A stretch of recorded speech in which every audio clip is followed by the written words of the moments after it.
ঢাকা ও কলকাতায় গত ৪ মাসে মুক্তি পাওয়া তার বেশ কয়েকটি সিনেমা প্রশংসিত হয়েছে।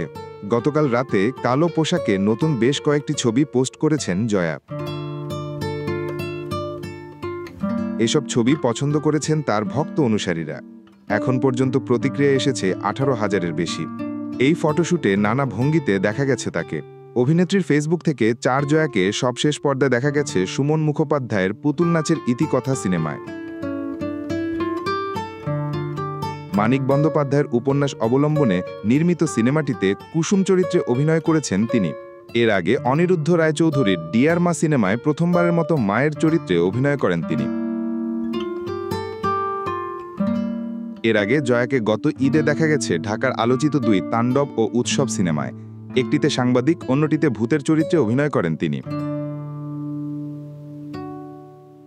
গত ৫ মাসে নানা ধরনের বৈচিত্র্যময় চরিত্রে দেখা গেছে জয়াকে।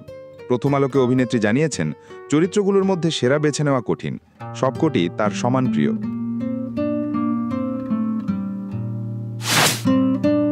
বিনোদনের আরও খবর জানতে সাবস্ক্রাইব করে চোখ রাখুন গ্রিন ভিউ ইউটিউব চ্যানেলে।